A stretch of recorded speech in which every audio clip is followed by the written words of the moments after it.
እሺ አመሰግናለሁ ፕሮፌሰር። አይ ከቴድሮስ ትንሽ ከቴድሮስ ጥያቄ ልጀምርና በዛው የዚህ የብልጽግና መንግስት የአብይ መንግስት ክስ ከውስጥ የሚነሳውን ትግል ወደ ውጭ የማላከኩ ነገር የተለመደ ነው እንደተባለው። ግን አንድ መረሳት የሌለበት የአብይ አስተዳደር ራሱ የውጭ ኃይል ያለበት የራሱ መንግስት ነው። በውጭ ጉዳይ ሚኒስትሩ አማካይነት ከውጭ ኃይሎች ጋር የሚሰራ አልፎም በድብቅ ከውጭ የሚመጡትን ድጋፎች ሁሉ ለህዝብ የማይገለጽበት የውጭ ጣልቃ ገብነት ያለው ኢትዮጵያ ውስጥ ነው። ኢትዮጵያ ስርዓት ራሱ የሚያጋባው ስርዓት ነው የውጭ ጣልቃ ገብነት ያለው። ግን አንዱ ዓላማ ከተሳካ አንዱ የትግል ስልት የኢትዮጵያ ህዝብ የሚያደርገው ትግል ሁሉ በዲፕሎማሲ በኩል የውጭ ኃይሎች ተባባሪ እንዲሆኑ ማድረግ ነው። የተለየ ዓለም የተለየ አይላንድ የለንም። ከተለያዩ ከጎረቤትም ከውጭ ኃይሎችም መተባበርና የዲፕሎማሲና የአድቮካሲ ስራ መስራት ይቀጥላል። እሱ ከሆነ የሚያስፈራው ስርዓቱ። ነገር ግን እስካሁን ድረስ እንኳንና የውጭ ኃይል ሊገፋን የህዝባችንን የመጣንበት ህብረተሰብንም ውክልና ሙሉ በሙሉ ያልተሰጠን የኢንዲቪጁዋል ስብስብ ነው ተብለዋልና እሱ ላይ ወደፊቱ በስፋት የምንሄድበት ይሆናል። ግን ብዙ ጊዜ ለሚነሱ ተቃውሞዎች ወደ ሌላው የማላከክ ኢትዮጵያውያን አቅም እንደሌላቸው ትላንትና በኢትዮጵያ እንቅስቃሴ ወደ ስልጣን እንዳልመጡ ዛሬ እነሱ ጋር ሲደርስ የሌላ ኃይል አለበት ማለት የኢትዮጵያን ህዝብ አቅም የማንቋሸሽ አንዱ ነገር ነው። አይችሉም፣ በራሳቸው ኃይል የላቸውም፣ ጉልበት የላቸውም ለማለት ስለሆነ ይሄንን ነገር ማየቱ ተገቢ ነው ለማለት ነው። ሌላው ሀብታሙ ያነሳው ማያስማማንን ነገር ተሸክመንማ መንግስት ከወደቀ በኋላ እዛው መልሰን ልናጣላ አይደለም ወይ? ፍሬም እየተደረገ ሂደት እየተስማማን ካልሄድ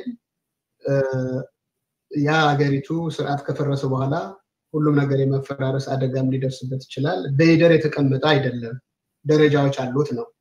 የመጀመሪያው ፕራዮሪቲ ህልውና ላይ ማተኮር ነው እንጂ ህልውናን ለማዳን ሀገሪቱ ወደ ተሻለ ደረጃ ለማድረስ ቅድም አቶ ልደቱ በዝርዝር ያመጣቸው ደረጃዎች አሉ። መጀመሪያ ባለቤቶቹ የሚካተቱ ኃይሎች፣ የፖለቲካ ኃይሎች፣ የኢትዮጵያ ህዝብ የሚካተትበት ሁኔታ መፍጠር ነው። በዚህ ላይ በየደረጃው የተጀመሩ ትግሎች አሉ ተብሏል።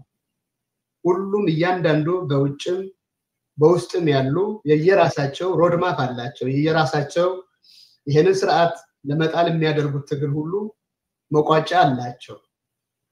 ያን ኦነርሺፕ የአንድ ድርጅትና የአንድ የትግል ግንባር ጉዳይ እንዳይሆን የሁሉም ኢትዮጵያውያን ስምምነት እንዲኖረው ጉዞውን ጀምረው ጉዞው ሲጀመር ግን ባለቤቱ ብዙ ነው። ቅድም እንዳልኩት እነዛን ለማሰባሰብ የመጀመሪያው ነገር ብሊዲንጉ ማቆም ነው፣ የሚፈሰው ደም ማቆም ነው። አንዱ ትልቁ ነገር ተገቢውን ጫና ተፈጥሮ በየቀኑ ያለፈ ያለውን ህይወት የማቆየት ጉዳይና ግን ደግሞ ጎን ለጎን ቅድም እንዳልነው ወደ ሰርጀሪ የሚሄደውንም ሰርጀኑን የመጥራት የማዘጋጀት ቀጠሮ የመያዝ ነው። አንድ በሽተኛ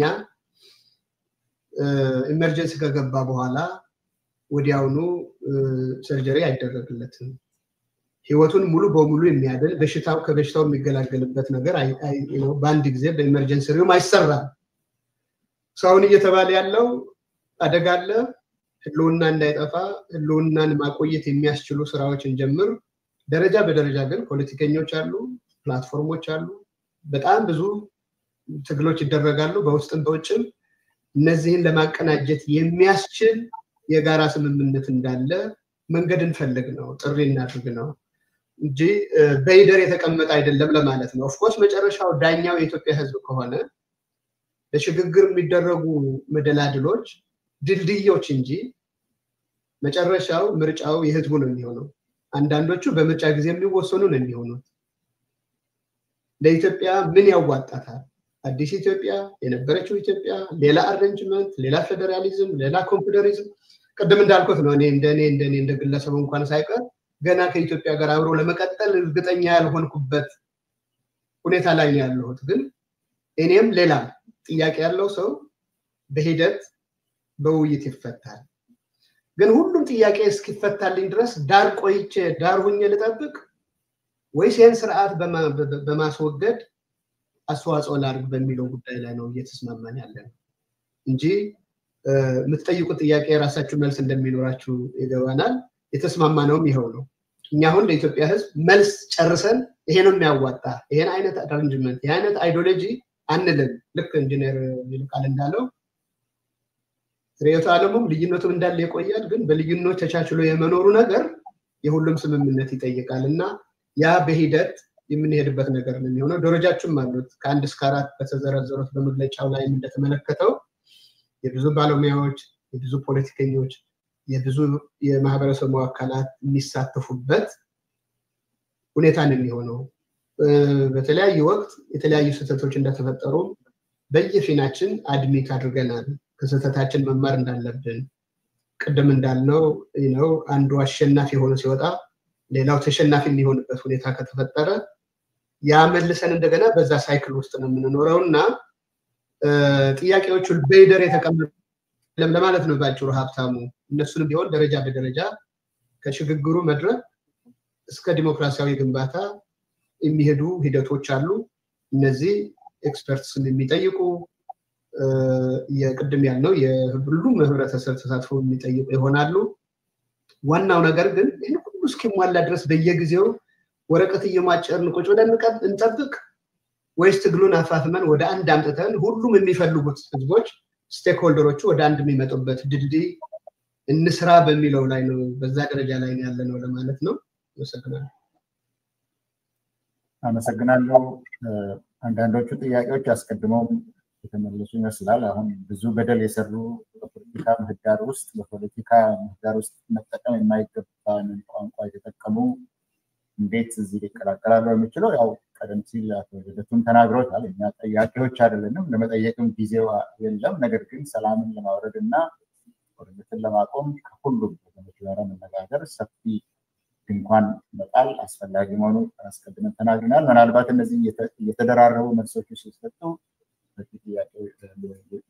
በቂ መልስ ሊሆኑ ይችላሉ ብዬ ገምታለሁ ግን ወደኋላ አሁን ባለው ሁኔታ ከሄድን ተመልሰን የምናያቸው የምንችል ይሆናል አሁን ከዚህ ቀጥሎ በቃሉ አባባንሮ ያንተራ ነው እሺ አመሰግናለሁ በቃሉ ለምራውኝ ከኢትዮ ኒውስ በዚህ ፕሮግራማችሁ ላይ ሚዲያችን አንድም ሁለትም ሶስትም ሆናችሁ በተናጠልም ቢሆን ጉዳዮችን ለማብራራት ላላችሁ ሰዎች በሙሉ ክፍት ነው እኛም ጋዜጠኝነታችንን በመጠየቅ ለህዝቡ ለመወጣት የምንፈልገውን ኃላፊነት አብረናችሁ እንደሆነ እንድታውቁ ነው የኔ ጥያቄ ከተራ ቁጥር 2 ጋር የተያያዘ ነውና ከተራ ቁጥር 2 ላይ በመግለጫችሁ ባሰፍራችሁት ምናልባትም ከዚህ ስርዓት በኋላ ነው ችግሮች ላይ ቁጭ ለመወያየት የምንችለው የሚለው ታሳቢ ሆኖ ነገር ግን አሁን እንደ ስብስብ በግል ከምትታወቁባቸው የፖለቲካል እንቅስቃሴዎቻችሁና ተውቶቻችሁ ውጪ እንደ ስብስብ ባለፉት 7 አመታት በብልጽግና አገዛዝ በኢትዮጵያ ውስጥ የተፈጸሙ የጦር ወንጀሎችን ማንነት ተኮር ጭፍጨፋዎችን ማፈናቀሎችን እንዲሁም ይሁነኝ ብለው የሚፈጠሩ ጦርነቶችና በሰላም ላይ የተፈጸሙ ወንጀሎችን ተቀበላላችሁ ታዋግዛላችሁ ወይ ይህ ከሆነ መሬት ላይ ካሉ ኃይሎች ጋራ የሚኖራችሁ ግንኙነት የማስተባበር ነው ወይስ ጥያቄያቸውን እና የተነሱባቸውን ዓላማዎች እውቅና መስጠት ነው የሚሆነው የሚለው ነው አመሰግናለሁ